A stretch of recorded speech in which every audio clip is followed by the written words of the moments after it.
focus on collaboration. In IKEA, we never do a project alone. It's not just design with passion, it's design with purpose. If you are not interested in people, you can be the best designer, but you will never understand their needs. Industry is at fast pace and we need to change as academia. It's not just about everything being aesthetic. It's about everything being long-term, sustainable. If you don't understand why or for who you design, then the strategy is not coming out. The future is in your hands, so create the best.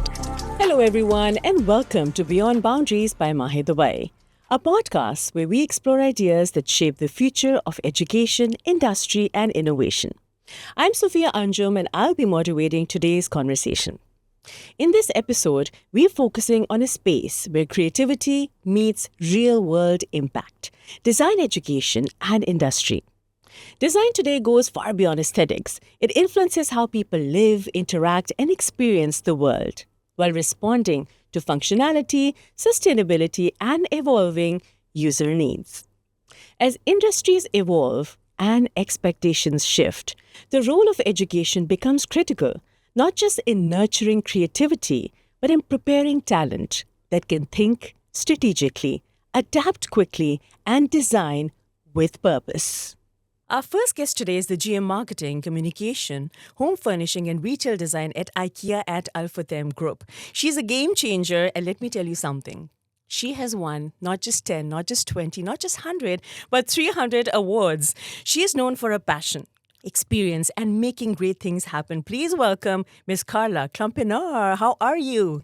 I'm fine. Thank you very much to having me in this interview, and I'm very happy to do that together with Bhakti, because Bhakti and I will go a long time ago together. So we did a lot of different things together, and it's always good to be together in these interviews. Our absolute pleasure, but I was quite bowled away by the 300 words part. Okay, I'm going to get back to that also shortly. So the other guest, ladies and gentlemen, is a sustainability enthusiast. She's one of the senior most faculties at MAHE Dubai and the respected head of Center ESG at MAHE Dubai, Dr. Bhakti Moray. How are you? I'm good and pleasure to be with Carla and discuss so many things I'm looking forward to. Absolutely, our pleasure indeed. So as I say, women power. So you go, girls, for sure. So, I'll just basically break it down to a very simple point. I love the fact that when a woman stands up for herself, she stands up for other women.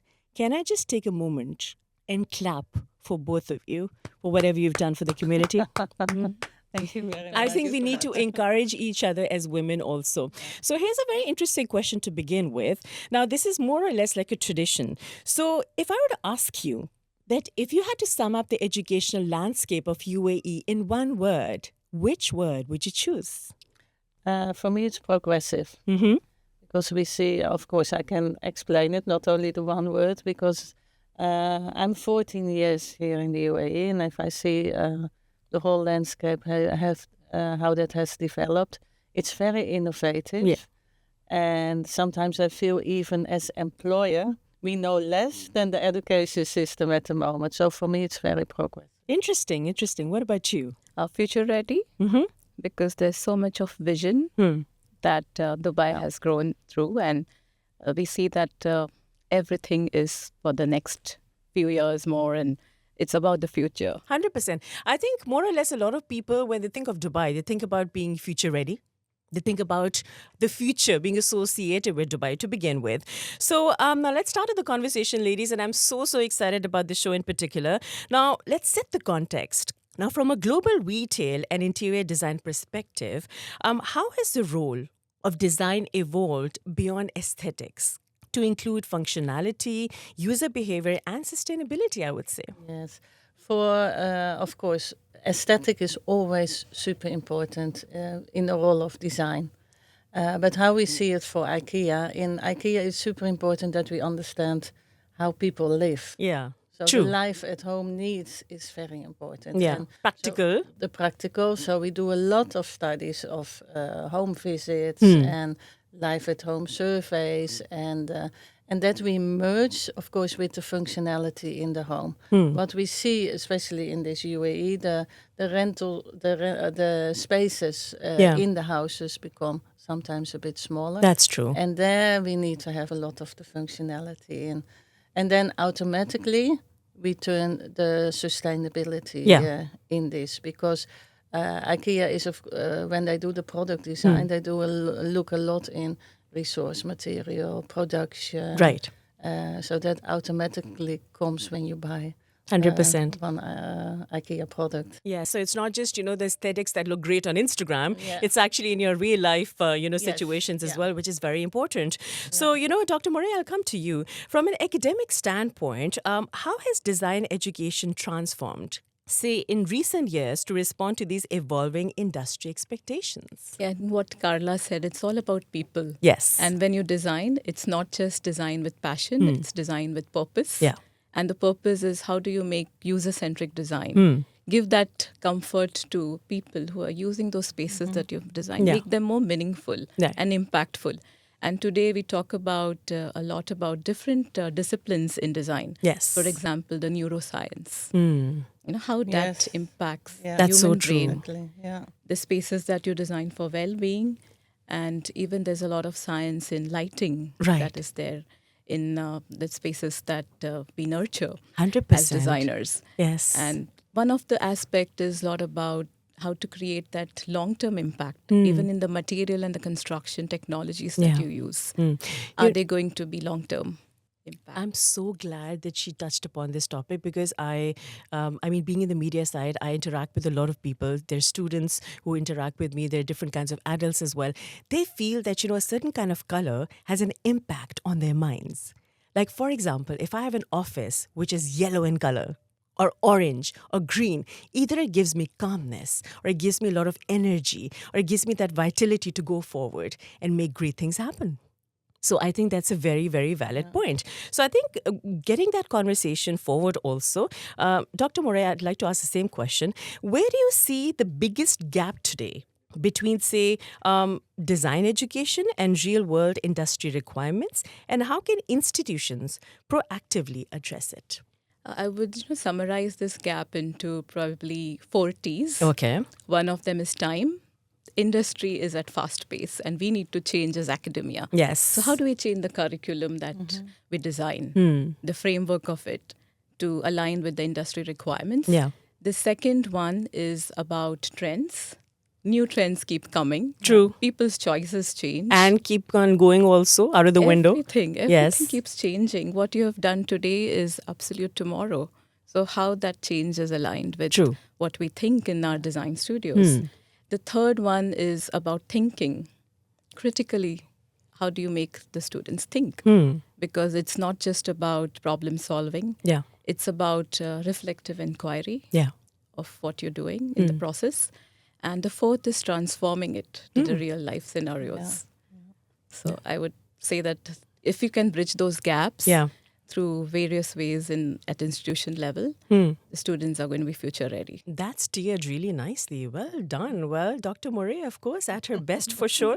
So, Ms. Carla, when hiring and working with young designers, because a lot of young designers are watching this show right now, I would like to assume, Yes. what skills or mindsets do you feel are often missing, and which one truly stands out for you?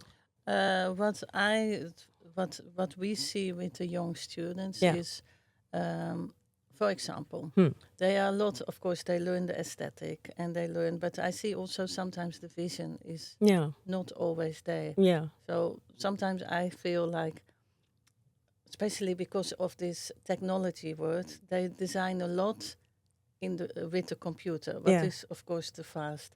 But still, I believe if they have a sketchbook, and The old school way. the old school, Yeah. and they do a fast sketch, Yeah. and then see how it is in their screen. Yeah. That is for me still the time is faster than to start sketching on the screen. Right. From 25 years or more experience. Of course, listen to the best guys. Definitely there for The sure. other thing is what I, especially for IKEA, you need to be interested in people. Yeah. You need to understand the people. What is their needs? And I said it in the question before.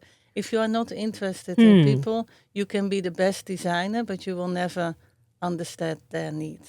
So that brings me to a very interesting question. I mean, how important is exposure to real projects. I'll ask both of you the same question. Say internships and industry collaboration in shaping design graduates who are job ready. Dr. Moray, would you like to start with this? So we have to always work with the industry. So introducing live projects helps a lot. Yeah. Because then you have real clients who talk about budget. Yes. To say, oh, this is my cost. This is what you can do in the given True.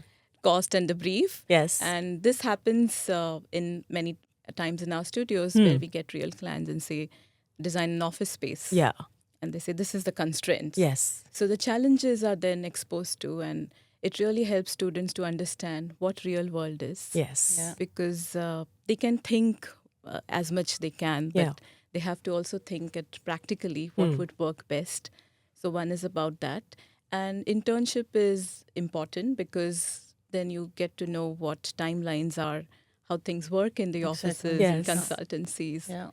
How do you present yourself? So I see a lot of change when they pursue an internship and come back to the studios where their personality changes. They get more confidence in what they do. And collaborations are part. So 100%. Working together is a must. I think these are golden words. Collaboration is my favorite word in today's day and age. I think it's very important. Ms. Carla, would you like to add something to this? Yeah, I would like to add, because what we see with the internship in IKEA, because a lot of young designers think when they start to work for IKEA that it's just sitting at the desk and do the design. Yeah. But from IKEA, if you are responsible for the restaurant design, you get the brief, you start the design, but you're also completely responsible for the whole implementation. True. So you stand up the ladder, you will do the lighting, you will do, and a lot of students think like, okay, it's only the beauty of the work, but it's also very hands-on. That's true. And with the hands-on experience, you learn the most. 100%. That's so true. Sketching, but also the hands-on. Coming back to the same point, she loves this point, doesn't she? No, but why I say it, because a lot of designers think, okay, it's just a desk job. But in IKEA, you're standing on the ladder. Oh, absolutely. Yes, it's of course you have helpers, but it's most of the times it is you can do the best lighting yourself. Full deck. Yes. Have to be prepped up for it. I'm glad you're speaking about this. So let me ask you a couple of other questions now that I'm kind of grasping this opportunity because she's here. So at IKEA, like you mentioned also, design is closely tied to purpose. Yeah. I would use the word accessibility and scale as well. Yes. So how do you balance creativity with, say, functionality and commercial realities? What we see, it's of course when we have more stores, like for example in the UAE we have around 7 stores. Yeah. And we see if, of course, each store has a whole design team. Yes. So it's not happen from a service or our main office, let's say that we call it service office. Right. So it's always good to have, if there's some rooms designed or a restaurant, to see if we can use it in the other stores to make it scalable. Right. And then, of course, accessibility. Yes. It is the best is to have it as much location. Because for clients, it's always good if one room is really performing. Yeah. To have it accessible for the whole UAE, for example. Of course, absolutely. So, Dr. Moray, coming to sustainability, because you're an enthusiast also and the academia part, how can design schools embed sustainability, ESG thinking, and social responsibility into the creative process without limiting the innovation? Because that is very tricky. So I would say that at very early years, in the foundation years, it's important to introduce what sustainability means to them in the design perspective. And many companies are now driving the ESG, where you see the environmental, social, and the governance aspects. Yes. So for us, every project that we give, and we say, you can think out of the box, but at the same time think the materials that you use, are they going to be having a carbon impact on the environment? Is it repurposed? Can you think out of the box and do something that is very creative? So one of the projects that students did, that there was a challenge to use one material that is thrown. So they had just one day to come up with this idea. And they said, we've got some idea. It's like, what is it? So they got this can behind the water gallons, which is thrown. And this was a major, product that is not used at all and not even reused. Right. So they took those cans and they created a chair out of it. Oh, wow. Which got an award, and it is called the Lazy Locks. Oh, that is amazing. Because when you sit on it, Yeah. you feel so comfortable. It's like a throne. Yeah, so it is like you're reusing the nice. product. Yes. And that is something that... What a lovely idea. And students do that. They are very creative. Yes, they are. So the out-of-the-box thinking comes from young minds. 100%. And when the institutions actually encourage and support all the students, I remember in school we used to get all these projects as well. So that is the impact that, students have through institutions, the media. I think it's wonderful, the kind of work that And you they can are explore doing. a lot while they are with us. Yes. Because we give them that freedom. Yes, Just that's think true. as much you can and go beyond your routine. And out-of-the-box thinking is very important. Absolutely. I'll pick out that word in the conversation. And you mentioned a very important word, which is think, which means a certain kind of strategy, I would say. So here's an interesting perspective. Do you think that designers in today's day and age, the young designers, should focus more on strategy as well, not just creativity? How do they strike the balance? Shall I take Yes, go for it. It starts with a strategy. Yes. If you don't understand why or for who you or what you design, then the strategy is not coming out. Of course, True. You need to have a vision. You need to make a strategy. If it's, for example, in IKEA, we work a lot with democratic design Right. pillars. So that is part of your strategy when you think affordability, accessibility, or sustainability. Yes. And this needs to be part of your strategy before you take the next steps into the real design. Even if it's a small room you do, it needs to be some thoughtful thinking. That's so true. Do you 100% endorse that? Yeah, definitely, because strategy is part of the design process. And we do a lot of design thinking.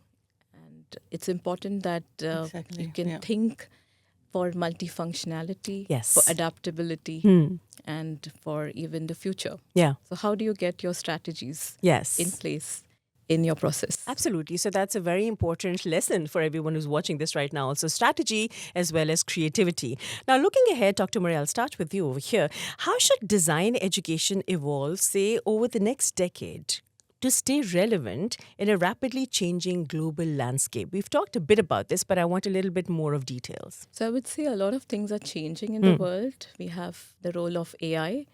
And how do we embed that in the process? Yes. So AI can be your bestie. Yes. But at the same time, you also have your own intelligence. That's so the true. blend of both is important because emerging technologies are coming and we can use them to accelerate the processes, to make things faster. And creativity and technology are like intersections of each other. And I think both have to be together. Absolutely. So our role of educators are also to embed AI in our curriculum and see that how we can get students to accept and also use in their processes. Yes, absolutely. I think you talked about AI. I think we often have this conversation on a podcast as well. And it's not just restricted to Chat GPT, which happens to be everybody's bestie these days, but a lot more. And I think strategy comes here in between as well, along with creativity. So, Ms. Carla, from an industry lens, what will define a successful designer of the future? Now, this is one of my favorite questions. Skills, mindset, or adaptability? For me, it's a combination. Yeah. And it's also like, because the skills, it's pure how you do the design, how you, but for the adaptabilities, it's what Bhakti already said. It's like, you need to adapt quick. Yes. It's in material. Yeah. It's in technology. It is everything to make the next steps quick. Yes. Because speed is there. Perhaps in the past we had 1 week to do a few designs. Now, can it be 1 day? Can it be 2 days? And maybe a few hours for that matter. You never know. It depends on the spaces. Yes. And one thing I also want to stress a bit for the students, it is material knowledge. Because as a designer, it is very good to know the material, what you use in your design. So true. So it's not only, for example, this sofa, but it's also, or this chair, but it's also understanding what is it made for? What are the functions of this chair? And that is what I want to give also. I love this. And what you said is exploring hands-on Yes. materials. Yeah. That is the best learning. Absolutely. So what we do sometimes Yes. in IKEA, we cut a piece of this and see how is the inside of it. Fantastic. Because there is something inside, or Yes. everybody thinks it's perhaps not full Right. wood, for example, but Right. it's another material what has been used including the wood. Well, you expect nothing but the best from IKEA for sure. But that brings me to a very interesting perspective. I feel that all that glitters is not gold. Sometimes I think maybe young designers think that, it needs to be really glittery. It needs to be really beautiful, aesthetic. But what about the sustainability factor? Would it really suit the need or the requirement of the client or the space in particular? So I think we really need to understand that it's not just about everything being aesthetic. It's about everything being long-term, sustainable, and more relevant as well. So now the last question that I have, ladies, although I was having such a great time with you, I wish we had more, kind of like time also with you. But how can academia and industry collaborate, one of our favorite words, more meaningfully to co-create future-ready design talent? This is something that I'm looking forward to be future-ready. Dr. Murray, we'll start with you. I think doing joint projects together I is have one the way. same answer. Yeah. And also having a lot of site visits, seminars, workshops. And Yes. I remember Carla had organized one such session where students visited the IKEA store and Right. learned a lot about sustainability aspect. Yes. How does things change with time and what are the principles in the whole process? So it's interesting to see how industry works for students. And we have one day almost every month Yes. where we've dedicated that to workshops and site visits from the industry. So those collaborations are very important. Mentorships are also one way of doing. Yes. So you have industry mentors Yes. who are there to guide you at every stage of your career. Yeah. Internships are again there. But at the same time, what industry is doing, we have to align to it. So together, it's like hand in glove. Yes, of course. Absolutely. And I love the fact that she mentioned mentorship. I think mentorship is a very important word. And again, we'll come to the collaboration part as well. Mentorship, it's absolutely fantastic. But you know what? A field trip to IKEA sounds a lot of fun. Maybe you'll get to know it's not just about assembling everything together, do it yourself. There's a lot more that comes with the package as well. So Ms. Carla, would you like to add something to this? Yes, I want to come back to one word. It's Yes. the collaboration also. Because especially when you're a student, you have a lot of group work. Yeah. And it's always challenging who's Yes. doing what. But it's the real life world. Yes, true. In IKEA, we never do a project alone. Yeah. Everybody, every step in a design or in a project is together. So Yes. you always work together. It's never only you Yes. or only me. Yeah. It's and that is what I also want to say to the students, like focus on collaboration because it and make it fun. See the strengths in each team where you can learn from. And then back to your question for the visit IKEA. Yes, of in course. IKEA we love to explain our processes. So everybody is welcome just to join or to see the processes. The only thing is you need to see where you want to learn. True.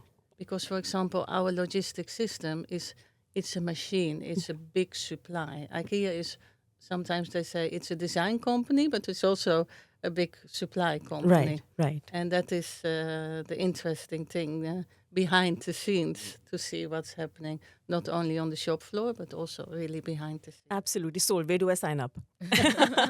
But you're so right about collaboration. I think it's the teamwork that makes the dream work. Yes. And you've made that happen. So Yeah. kudos to both of you for making this happen. And now finally, ta-da, as per tradition, we have a bit of this or that, okay? So you have to Okay, pick and yes. choose, all right? It's like a rapid fire round of Yes, sorts. yes. All right, so we'll start with both of you, all right? At the same time, marks or portfolio? Portfolio. Portfolio. All-nighter before submission or early draft with feedback? Early draft with feedback. Definitely early. Okay, creative freedom or clear brief? Clear brief for me. Creative freedom. Creative, there you go. A little Yeah, bit of a because I'm difference very over here. Internship experience or classroom excellence? Internship. Internship. Yeah. All right. Hand sketching or digital tools? I think I know her answer. And Same. sketching. Hand sketching. For sure. Designing for passion or designing for employability? For me, for passion. Mm-hmm. Passion. All right. Employability follows. All That's right. the next Nice step. one. Switch Nice together, one. yes. So fail fast and learn or play safe and perfect it? Feel fast. Fail fast. Absolutely. I think failure is a Yes. stepping stone towards success anyway. We have to fail in life. Otherwise, I don't think we'll ever learn how to succeed. So last but certainly not the least, individual creativity or team collaboration? Team. Collaboration. And Yeah. everything happens in a team. Yes. Absolutely. Like we mentioned as well. Thank you so very much, ladies. It was such a pleasure. Now, before we say goodbye, is there a take-home message for all the students who are watching right now? Because there are so many lessons that we learned. So maybe if there's something else in particular you have in mind, Dr. Moray, we'll start with you. So I would say that the future is in your hands. So create the best. Nice. I will say try as many jobs as possible All right. Starting from now to learn. to learn. That's Even wonderful. if it's if it's a not paid job, to work in the photo studio, Yeah. work in a graphic design, work in events, then you learn the most. And then you might get a chance to win yourselves 300 awards, ladies and gentlemen. So on that note, thank you so very much, ladies, once again, for your insights. This conversation truly reflects what Beyond Boundaries stands for. A bridge between education and industry, and rethinking how creativity, responsibility, and real-world relevance comes together. I mean, we've heard today how design is no longer just about visual appeal, but about problem solving, about strategy, sustainability, collaboration, and impact. How both academia and industry play a shared role in shaping future-ready designers. If this conversation resonated with you, which I'm sure that it did, do share it with someone passionate about design, education, or innovation. I'm Sophia Anjum, and this has been Beyond Boundaries by MAHE Dubai. Until next time, keep learning, keep leading, and keep building the UAE of tomorrow. See you soon.